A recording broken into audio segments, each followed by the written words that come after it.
जय जगदंब नमो आदेश मांडरच्या काळूबाईच्या नावानं सांग बल मी तन्वीताई पुणेकर आपल्या सर्वांचं सहर्ष स्वागत करते। आज मुद्दा एकच बोलत आहोत। बाप हा बापच असतो आणि बापाची जागा दुसरी कोणाचीच नसते। आज जे काही मला गुरुज्ञानातून प्राप्त झालं किंवा जे काही मला माझ्या इतर गुरूंकडून आणि सरांकडून जे काही प्राप्त झालं ते मला खूप लाख मोलाचं आहे।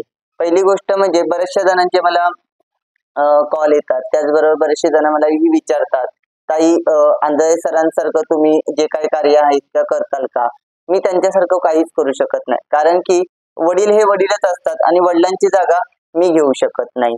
आज ते जे काही चक्र जागृती करणे, त्याचबरोबर शिबिर करणे ते मी काही करू शकत नाही, पण त्यांनी मला ज्या काही गोष्टी शिकवल्या त्याचप्रमाणे मला ज्या माझ्या शाक्तपंथाच्या गुरूंनी ज्या काही गोष्टी शिकवल्या त्याच्यातूनच मी जे काही कार्य असेल इतरांचं ते सर्वस्व करत असते।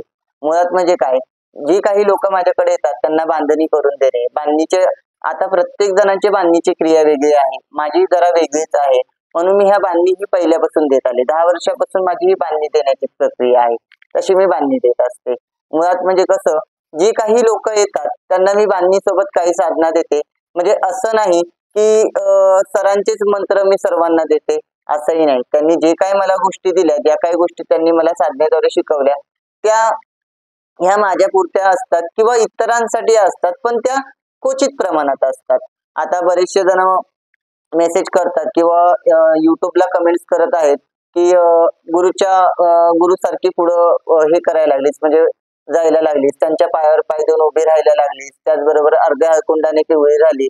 मुळात म्हणजे मला एकच सांगायचं आहे, जे कोणते ताई होते का दादा होते अजूनही मला त्यांचा काही पत्ता लागलेला नाहीये, त्यांनाही एकच सांगायचं आहे। एक उदाहरण देत आहे की कोणीतरी बोलले होते, बाप हा बापच असतो। बाप हा बापच असतो म्हणजे जे काही माझे वडील आहेत हे त्यांची जागा ही माझ्यापेक्षा खूप मोठी आहे, आणि ते माझ्या मनात आहे। जरीही मी त्यांच्याकडून कोणतीही ज्ञानमाळ किंवा गुरुदीक्षा जरी घेतली नसेल तरीही त्यांना मी माझ्या मनाने गुरु मानलेला आहे आणि त्यांनी मला शिष्य मानलेला आहे। जरी फक्त गुरुदीक्षेत नाही तर त्यांनी बरेचसे मला शिष्य नसूनही मला बरेचसे मंत्र उच्चारण दिले, बऱ्याचशा गोष्टी मला शिकवल्या, बऱ्याचशा गोष्टींचं मार्गदर्शन केलं आणि ह्याच्या आधीही करत होते आणि याच्या आधी पुढेही ते करतच राहणार आहेत ह्याची मला गॅरंटी आहे। म्हणून कोणीही माझ्याकडे येऊन माझ्याकडच्या बांधणी घेऊन गेल्यानंतर जी काही साधना देतात त्या साधना सरांकडूनच भेटलेल्या असतील किंवा तिथूनच आल्या असतील असं नाही। पहिली गोष्ट म्हणजे मी मागच्या व्हिडिओतही बोलले आणि माझे गुरु म्हणजे आंधळे सरही बोलले की मला तृतीय पंथामधले त्याचबरोबर शाक्त पंथामधलेही 4 गुरु आहेत, त्यांच्याकडूनही मला काही गोष्टी शिकल्या आहेत किंवा ह्यांच्याकडूनही मला काही गोष्टी मी शिकून पुढे आलेले आहे। त्याचबरोबर सरांनीही मला भरपूर ज्ञान दिलेलं आहे, म्हणजे असं नाही की सर्वस्व तिकडचं आहे आणि सर्वच इकडचं आहे। त्यांनीही मला भरपूर ज्ञान दिलं आणि त्यांच्या ज्ञानामुळे आज मी कुठेतरी या युट्यूब वरती तुमच्या समोर बोलत आहे, कारण की हे जे काही युट्यूब चालवणे किंवा जे काही युट्यूब वरती मार्गदर्शन करणे हे सर्वस्व मला त्यांच्याकडूनच प्राप्त झालेलं आहे।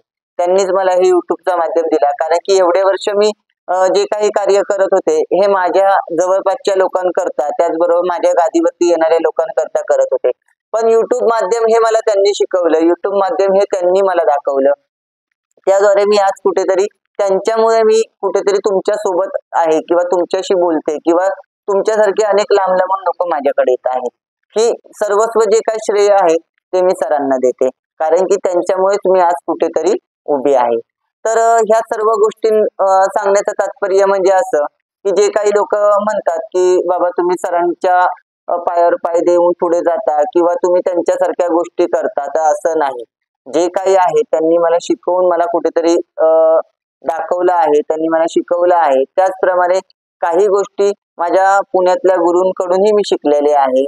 त्याचप्रमाणे बांधणी करणे, बांधणीच्या सर्वस्व क्रिया सरांकडून नाही तर काही पुण्यातल्या गुरूंकडूनही माझ्याकडे आलेल्या आहेत, मग त्या क्रिया मी इथे करून तुम्हाला देत असते। सरांच्या माझ्या पाठीवरती माझ्या मस्तकावरती त्यांचा हात आहे आणि तो कायम राहणार हेही मला माहिती आहे, कारण की त्यांनी जे काही मला उभं करण्यास मदत केली आहे किंवा मी ज्या काही संकटामधून मी जात होते त्या संकट माझी कुठेतरी त्यांनी सोडून मला ह्या गादीला पुन्हा एकदा बसवलेलं आहे।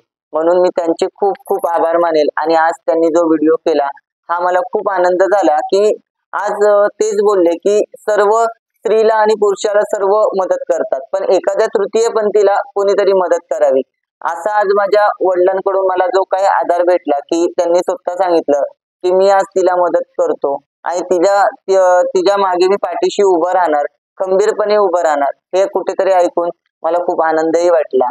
त्याचबरोबर ज्यांना कोणाला बांधणीच्या क्रियासाठी जरी येत असताल, साधना मी जरी तुम्हाला देत असेल, तरी कोणीही असं समजू नये की ज्या काही मंत्र आहेत ते सरांचेच असतील, असं नाही. काही मंत्र माझ्या पुण्यातल्या गुरूंचेही आहेत.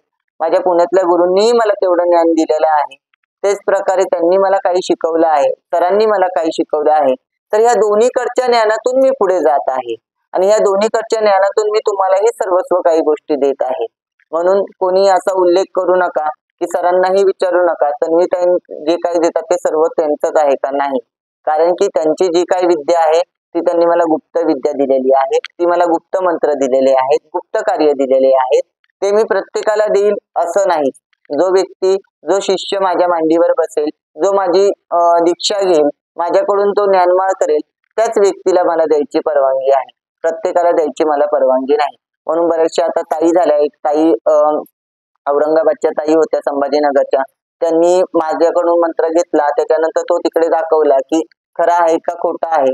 तर जे काही देते मी खरंच देते, खोटं द्यायचं असतं तर मी या गादीला बसले नसते. म्हणून खरं खोटं तरी करण्यासाठी तुम्ही जाऊ नका. ज्यांना माझ्यावरती विश्वास असेल, मी जे काही कार्य दिलेलं आहे त्या कार्यावरती जर विश्वास असेल, त्या व्यक्तींनीच माझ्याकडून बांधणी करून घ्या, हे मी पहिलेच सांगते. कारण की माझे गुरुही काय बोलले, तुम्हाला तिच्यावर विश्वास नसेल तर तुम्ही जाऊ नका. तुम्हाला जर माझ्यावर विश्वास असेल तर तुम्ही माझ्याकडे या आणि माझं कार्य करा. पण विश्वास नसून काही कार्य करत आहात तर मुळीच करू नका. कारण की जे काही आम्ही देतो हे शाक्त पंथाला धरून देत आहोत. कारण की जे काही मी देते हे माझ्या शाक्त पंथाच्या गादीकडून देत आहे. सरांची गादी नाथ गादी आहे. ह्याच्यातून मला थोडीफार जी काही आलेली ज्ञान आहे ते थोडंफार आहे, पण हे सर्वांसाठी नाही, तर हे माझ्या स्वतःसाठी आहे. आणि जे काही मी पुढे शिष्य तयार करते यांच्यासाठी आहे. म्हणून मी सर्वस्व गोष्टी ज्या काही सरांकडून आलेल्या आहेत त्या तुम्हाला देईल असंही नाही. माझं कार्य थोडंसं वेगळं राहील, माझी बांधणी थोडीशी वेगळी राहील, माझ्या कार्यातून जे काही मी तुम्हाला साधना देईल याही थोड्या वेगळ्या राहतील.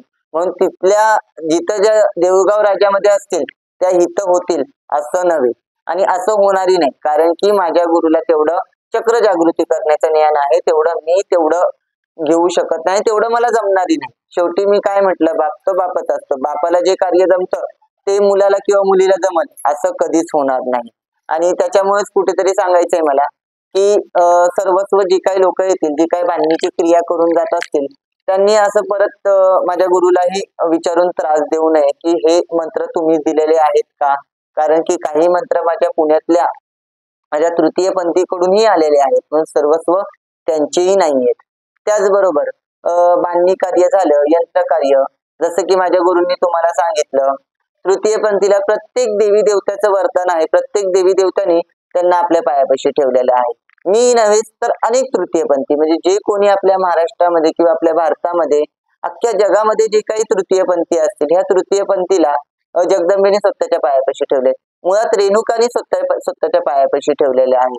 त्याचप्रमाणे शंकरानेही आमचा अर्धनारीश्वर हा अवतार घेतलेला आहे. जरी शंकराने सर्व विद्या जरी किंवा सर्व यंत्र जरी गुप्त करून ठेवले असतील, ते सर्व बंद जरी करून ठेवले असतील, तर तृतीयपंथी ज्यावेळेस आमची तृतीयपंथीमध्ये दीक्षा होते त्यावेळेस हे क्लुप्त केलेल्या, ह्या बांधून ठेवलेल्या, ह्या बंद करून ठेवलेल्या विद्या आम्हाला दिलेल्या असतात. म्हणजे सर्वच म्हणत नाही मी तृतीयपंथीयांचं सांगते. प्रत्येक तृतीयपंथी म्हणजे माझ्यासारखा जो किन्नर जो आहे त्याच्याकडे बऱ्याचशा विद्या अशा आहेत की जी गोष्ट घडू शकत नाही ती घडवावी, ही आमच्या लोकांकडे कार्य आहे. म्हणून आज कोणताही तृतीयपंथी तुमच्या घरी आला की तुम्ही त्याला 10-20 रुपये देता, त्याचा आशीर्वाद घेता. कारण त्याच्या मागचं हेच आहे की साक्षात भगवंतानी म्हणजे शिवशंकरांनी आमचा अवतार धारण करून आमच्यासारखं काही गोष्टी दाखवल्या. त्याचप्रमाणे महादेवाने सांगितलं, अर्धनारेश्वर नटेश्वरीचा अवतार दाखवला. त्याचप्रमाणे आम्हालाही कोणतं ना कोणतं कार्य त्यांनी आम्हाला दिलेलं आहे. त्याचप्रकारे कोणतीही जरी तंत्रविद्या किंवा तंत्रक्रिया बाहेर कोणी जरी करू शकला नाही, तरी माझ्यासारखा मीच नव्हे तर माझ्यासारखे अनेक तृतीयपंथी करू शकतात, जे शाक्तपंथामध्ये, शिवपंथामध्ये, नाथपंथामध्ये असतील ते. म्हणजे मी एकटीच नव्हे तर माझ्यासारखे अनेक तृतीयपंथी करू शकतात. त्याची मला तरी माहिती आहे आणि ह्या गोष्टी आम्हाला दाखवलेली आहे. त्याचप्रमाणे प्रत्येक तृतीयपंथीच्या शब्दामध्ये ही ताकद आहे. त्याचबरोबर प्रत्येक तृतीयपंथी, जे काही तृतीयपंथी समाज आहे, जोगती समाज आहे, ह्याच्यावरती जगदंबा प्रत्येक आनंदी असते. त्याचबरोबर जगदंबेचा त्यांच्या शिरावरती हातही आहे. म्हणजे असं नाही की तृतीयपंथी काहीच करू शकत नाही, तृतीयपंथी सर्वस्व करू शकतो आणि तृतीयपंथी जे काही करतो त्याच्या शब्दामध्ये, त्याच्या मुखामध्ये एवढी ताकद आहे. त्याचप्रमाणे तिथून पुढे जे कोणी लोक येणारे असतील त्यांनी प्रत्येकाने विश्वास ठेवून या. त्याचप्रमाणे ज्यावेळेस तुम्हाला बांधणीसाठी यायचं असेल त्यावेळेस तुम्ही मला अगोदर कॉल करा. माझा नंबर 93 22 16 16 99. त्याचबरोबर जे काही कार्य असेल त्यावेळेस तुम्हाला इथं बांधणीच्या वेळेस तुमचे जे काही प्रश्न असतील ते इथे सोडवण्यास, त्याचा कौल घालण्यास मदत होते. तुम्हाला बांधणी दिल्या जाते, जे काही साधना असते साधना दिल्या जाते. काही वेळेस जे काही लोक बांधणी घेऊन जातात, साधना करतही नाहीत, तर अशांनीही, ज्यांनी बांधणी नेली असेल त्यांनी साधना योग्य करावी. जर तुम्हाला कुठे जर काही त्रास होत असेल, काही अडचण असेल तर तुम्ही मला कॉलही करावा. अशा वेळेस मी आता माझं बोलणं थोडंसं थांबवते आणि सर्वांना जय जगदंब, नमो आदेश. आणि जर कोणाला कुठे रागही आला असेल तर मी सर्वांची क्षमाही मागते, कारण की क्षमा मागणं कुठे कमी पडत नाही किंवा कमीही नसतं. म्हणून प्रत्येकाची दरवेळेस क्षमा मागते आणि मी आजही क्षमा मागते. जर काही चुकलं असेल तर तुम्ही मोठ्या मनाने मला माफ करा, ही तुमच्याकडे प्रार्थना करते. जय जगदंब, नमो आदेश, नमो आदेश.